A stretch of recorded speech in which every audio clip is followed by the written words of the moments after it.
Salut mes amis, aujourd'hui on développe une réflexion très pertinente sur le jardin d'Éden comme modèle physique et spirituel de l'habitat de l'homme. Beaucoup s'accordent à dire que le jardin d'Éden était à la fois physique et spirituel, et cela est vrai car la parole de Dieu nous permet de le comprendre.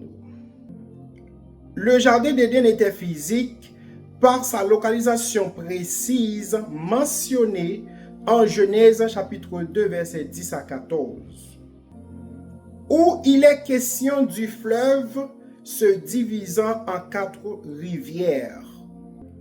Rivière 1, Pichon, arrosant le côté nord autour du pays de Havila. Rivière 2, Gihon, arrosant le côté sud autour du pays de Cush. Rivière 3, Hiddekel, à savoir Tigre, arrosant le côté est vers la Syrie. Rivière 4, Euphrate, arrosant le côté ouest. Le jardin était spirituel car il était l'image visible du royaume de Dieu, projeté dans la partie physique, à savoir l'habitat de l'homme sur la terre.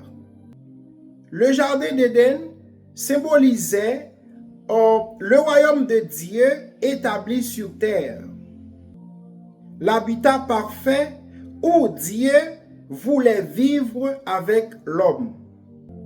Il était à la fois, premièrement, le lieu de la présence divine, car Dieu marchait dans le jardin, selon Genèse chapitre 3, verset 8. Deuxièmement, le lieu de la responsabilité de l'homme, selon Genèse chapitre 2, verset 15. Troisièmement, le lieu du choix moral, selon Genèse chapitre 2, versets 16 à 17. Dans le jardin, on retrouve Dieu, l'homme, le serpent, à savoir Satan, les 4 côtés et les 4 rivières, les arbres, l'arbre de vie et l'arbre de la connaissance du bien et du mal, la mort introduite après la désobéissance, les chérubins gardant l'accès après la chute, selon Genèse chapitre 3 verset 24. Que Dieu vous bénisse.